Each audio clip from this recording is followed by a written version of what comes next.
Une petite douceur du soir pour les mangeurs de livres. Et oui, en plein cœur de la nuit encore une fois. Et ben je me baladais dans ma bibliothèque et je me disais peut-être que je pouvais parler d'un bouquin que j'ai déjà lu. Et je tombe sur quoi? Un bouquin de Robert Jordan que j'ai lu quand il était sorti et dont j'ai jamais parlé. Et en plus, Robert Jordan, j'en ai jamais parlé à proprement parler justement dans un podcast, alors que j'y fais allusion tout le temps pour la roue du temps. Et un jour, bien sûr, il y aura un podcast d'1 an sur la roue du temps. Mais comme justement là, j'ai pas le temps, je vais vous parler d'un livre qui s'appelle Le Guerrier des Altaïs. Alors, Le Guerrier des Altaïs, en réalité, c'est sorti en 2020 chez Bragelonne, mais c'est le premier roman euh, de Robert Jordan qu'il a écrit en 1977. Alors, preuve que parfois, hein, les éditeurs font les fonds de tiroir et essayent de surfer sur la vague du succès d'un auteur. Parce que, comme je le dis souvent, Bragelonne a réédité La Roue du Temps en intégrale et a malheureusement décidé de faire une nouvelle traduction qui a flingué cet effort méritoire de sortir l'intégrale de La Roue du Temps. C'est illisible. Donc, encore une fois, je vous conseille de le lire en VO. Ou au moins de récupérer les anciennes trades de Pygmalion, de Pocket, de Fleuve Noir, jusqu'au moment où ça s'est arrêté au moins. Mais ceci est une autre histoire. Et donc, comme ils avaient réédité La Roue du Temps, bah, ils ont racheté les droits de ce bouquin, et comme c'est de la fantaisie aussi, bah, ils l'ont sorti. Mais pour ceux qui ne connaissent pas Robert Howard, qui c'est Robert Howard, hein, à part l'auteur de La Roue du Temps? C'est un mec qui s'appelle Robert Howard, mais je suis complètement fou, c'est pas Robert Howard, c'est Robert Jordan. En même temps, c'est un lapsus révélateur, parce qu'en fait Robert Jordan, il a écrit des Conan dans les années 80, et il est reconnu comme étant le meilleur écrivain de Conan après Howard, avec peut-être Karl Edward Wagner, parce que comme je vous l'ai dit dans les podcasts sur Howard et Conan, une fois qu'il est mort, certains auteurs de fantasy et de SF se sont essayés à écrire des aventures d'Howard, de Conan, encore une fois. Et donc il y a Robert Jordan. Il y a aussi celui de Poul Anderson qui est pas mal. Et donc voilà, c'est peut-être pour ça que j'ai eu ce lapsus. Et donc notre ami Robert Jordan s'appelle en réalité James Oliver Rigney Jr. Il est né en 48 et il est mort en 2007 à cause d'une maladie orpheline. Et donc il a eu une vie un peu tumultueuse. Il a fait le Vietnam, il était décoré à l'époque. Ensuite il est rentré, il a fait de la physique. Et puis finalement il a commencé à écrire. Et il est mondialement connu donc pour La Roue du Temps. Alors j'espère que si certains d'entre vous n'ont pas lu La Roue du Temps et n'ont pas regardé l'adaptation d'Amazon Prime, parce que sinon, en plus de la traduction en français, bah, c'est un autre clou dans le cercueil de pourtant ce cycle majeur de la fantasy. Hein. Tout le monde reconnaît que c'est le plus grand cycle de fantasy après Tolkien. C'est dommage. Et en tout cas, bah, le livre dont je vous ai parlé, ça va peut-être pas faire non plus remonter sa cote pour ceux qui n'ont pas lu La Roue du Temps. Parce que le paradoxe, c'est que, ok, c'est un bouquin de Jordan, il n'est pas mauvais, hein, mais c'est un bouquin de 77, et donc on sent que c'est son premier roman, son premier essai de créer un monde de fantasy. Et bon, pour ceux qui sont adeptes du genre, ce sera une friandise, mais de la vie générale, c'est un bouquin plutôt léger, euh, peut-être même dispensable. En tout cas, c'est le genre de livre de fantasy qu'on lit une fois, avec plaisir, d'une traite ou en 2 fois, quoi, et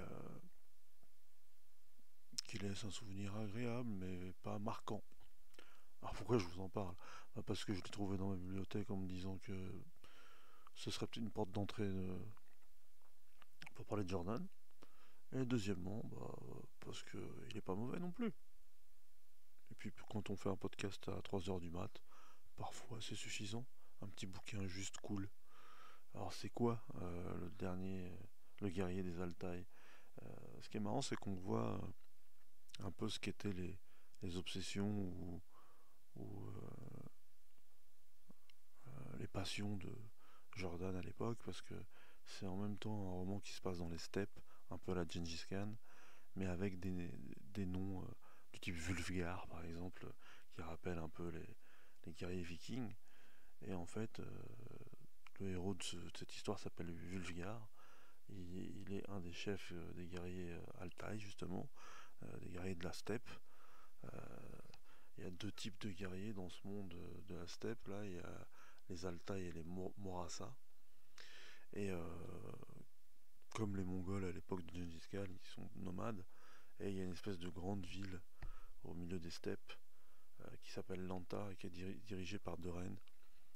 Et ces deux reines décident d'un seul coup de s'allier aux Morasa pour éliminer les Altaï sous prétexte d'une prophétie édictée par une espèce de sorcière venue d'un autre monde. Alors ça fait beaucoup de choses, hein. Justement, c'est ça qui est un peu marrant dans ce bouquin, c'est une espèce de patchwork de tous les thèmes un peu presque bateaux de la fantasy, sauf que ce qui est un peu original, alors peut-être maintenant un peu moins, mais en tout cas pour l'époque, puis finalement on n'en a pas eu tant que ça, c'est de la fantasy des steppes, quoi. Alors justement, pour ceux qui comme moi aiment bien déjà à la base l'épopée mongole et tous ces peuples steppiques, là, comme disait René Grousset là, dans son livre L'Empire des steppes, là, tous ces empires invisibles qui n'ont laissé aucune trace quasiment, et tous ces peuples guerriers qui ont par contre eux laissé une trace indélébile dans l'histoire humaine. C'est ça en fait qui fait le sel de cette histoire, c'est que par contre il sait bien décrire ce type d'organisation sociale, ce type de tribu, ce type de guerrier farouche, et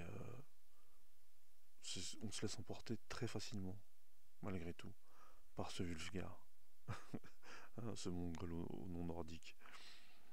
Et donc voilà, ça va pas plus loin que ça, hein. C'est un bouquin fantaisiste épique. Bah juste ça, je trouve que c'est pas mal.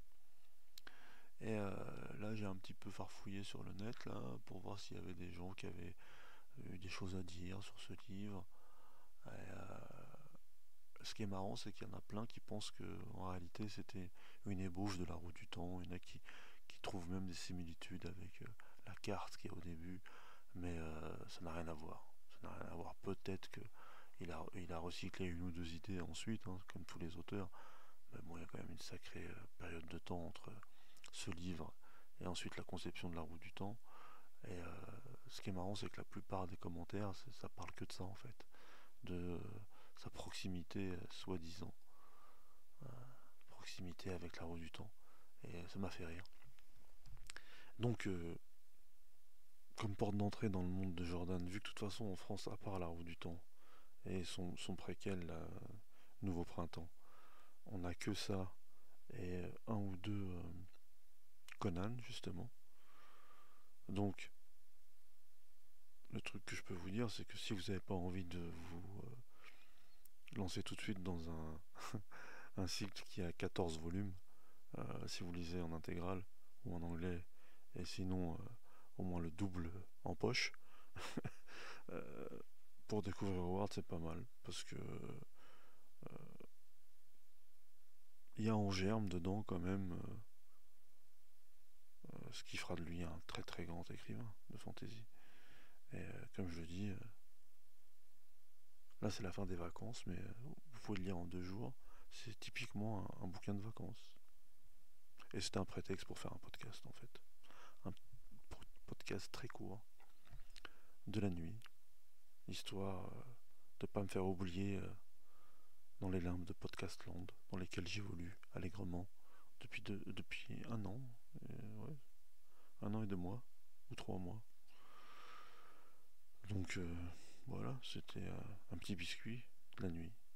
Hein, comme quand dans les séries américaines, là, ils ont des insomnies, ils se réveillent la nuit, ils prennent un verre de lait et des cookies. Ben voilà, là au lieu de prendre un verre de lait et des cookies, prenez le guerrier des Altaï de Robert Jordan, et j'ai vu qu'il est sorti en poche. Il vaut 8 euros. 8 euros pour du Jordan, ça va. Allez, ça fait 10 minutes. Rendez-vous dans les steppes, cher mangeur de livres. À très bientôt.